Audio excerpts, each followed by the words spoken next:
السلام علیکم ناظرین، میں سیدہ ظاہرہ عابدی آپ کی میزبان آج آپ کی خدمت میں بر صغیر کی ایک جانی مانی شخصیت کی پوسٹ لائی ہوں۔ آپ بھی اس نام سے آگاہ ہوں گے، ڈپٹی نذیر احمد یا مولوی نذیر احمد۔ شروع کرتی ہوں۔ بسم اللہ الرحمن الرحیم۔ رب اشرح لی صدری ویسر لی امری واحلل عقدۃ من لسانی یفقہوا قولی۔ اللہم صلی علی محمد وعلی آل محمد کما صلیت علی ابراہیم وعلی آل ابراہیم انک حمید مجید۔ اللہم بارک علی محمد وعلی آل محمد کما بارکت علی ابراہیم وعلی آل ابراہیم انک حمید مجید۔ تو جناب، ان کی پیدائش 6 دسمبر 1836 میں ضلع بجنور میں ہوئی۔ ان کے والد مولوی سعادت علی خود بھی استاد تھے۔ ابتدائی تعلیم اپنے والد سے حاصل کی، اس کے بعد دینی مدرسے میں داخل ہو گئے۔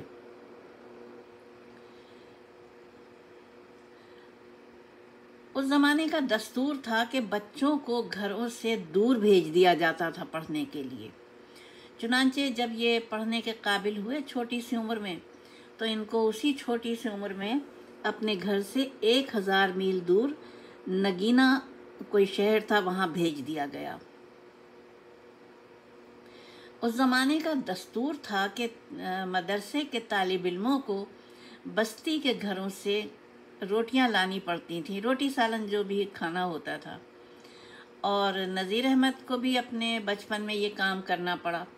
وہ کھانے کا انتظام اسی طرح سے کرتے تھے اپنے لیے، اور دیگر طالب علموں کے لیے کھانا مانگ کے لاتے تھے۔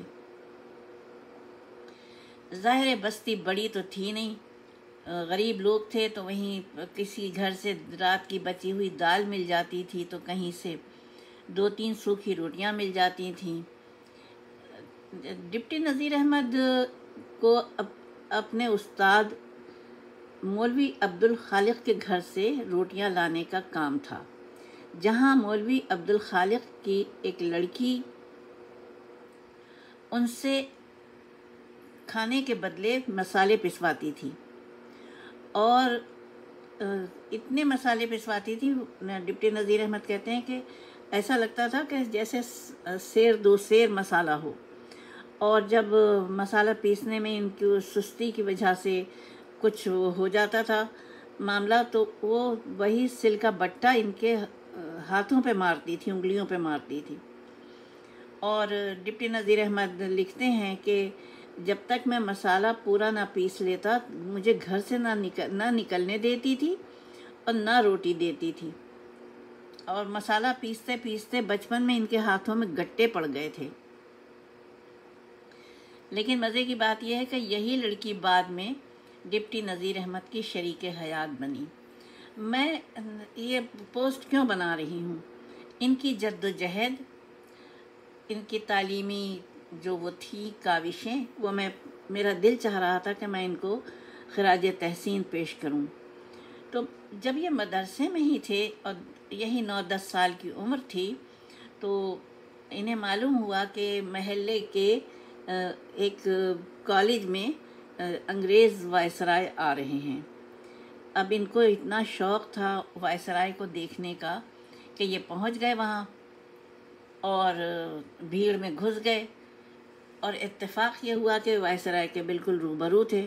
وہ وائسرائے تھے یا کوئی وہ تھے مشہور تعلیمی شخصیت تھی، لیکن تھے انگریز۔ اتنا ہجوم تھا کہ یہ ٹھوکر کھا کے ان کے اپنے سامنے گر پڑے، وہ جو انگریز تھے محترم۔ انہوں نے جھک کے انہیں اٹھایا، یہ رونے لگے، چھوٹے سے تو تھے، اور انہوں نے پھر پوچھا، جب دلجوئی کر لی تو پوچھا کہ کیا تم پڑھتے ہو؟ تو انہوں نے کہا ہاں میں پڑھتا ہوں۔ پوچھا کیا پڑھتے ہو؟ تو انہوں نے جواب میں اس کتاب کا نام لیا جو اس وقت کے کالج کے گریجویشن میں پڑھائی جا رہی تھی۔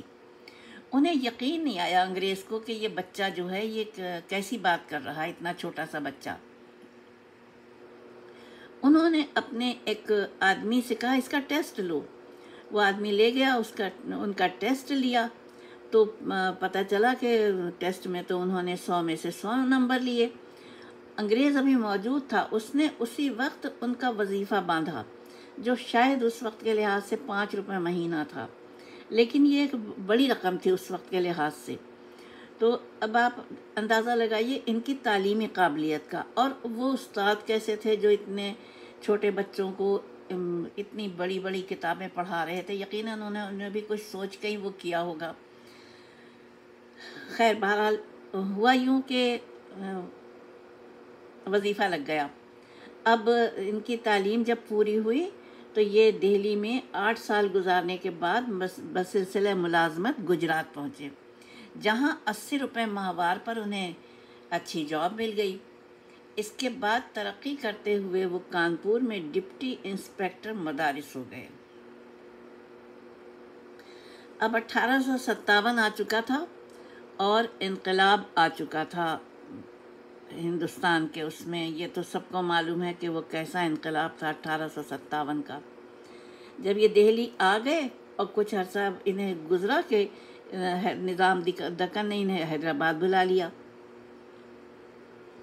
جہاں ان کی تنخواہ 1240 روپے مقرر ہوئی۔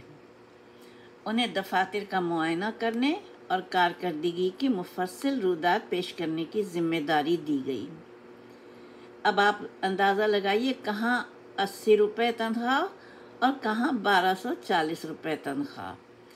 نظام دکن بہت زیادہ یعنی علم کے شیدائی تھے۔ یہاں انہوں نے نظام دکن کے بچوں کو پڑھانے کا کام بھی کیا۔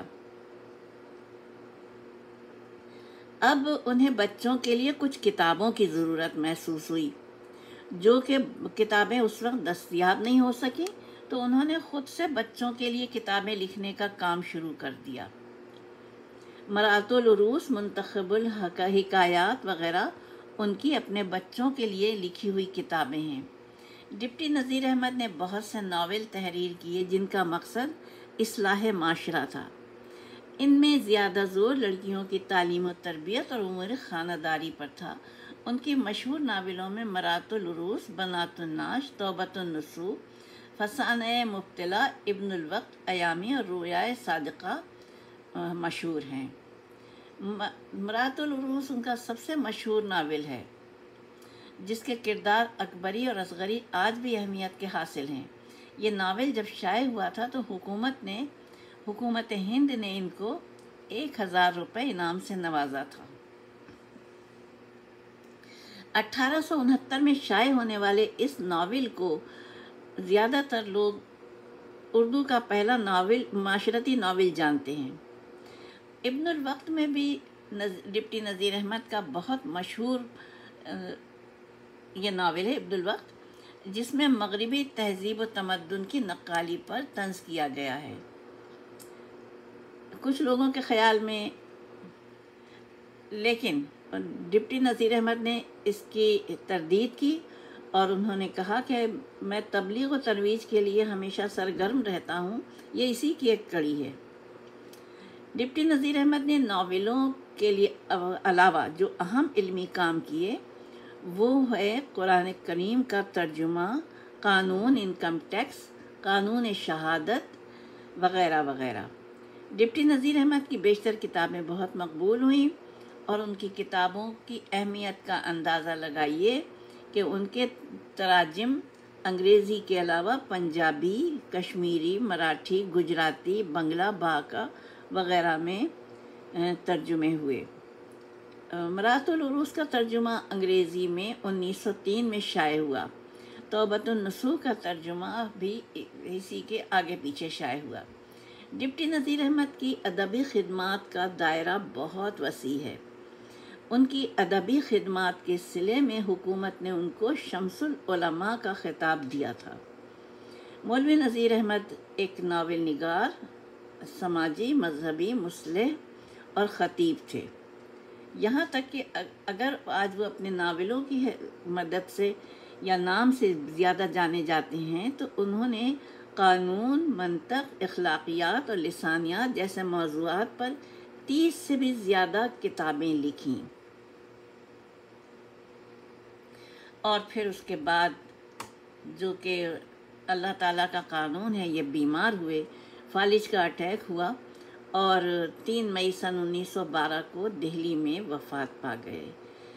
اللہ تعالیٰ ان کی مغفرت فرمائے اور ان کے علمی کاوشوں کا صلہ عطا کرے جنت کے اس میں انشاءاللہ۔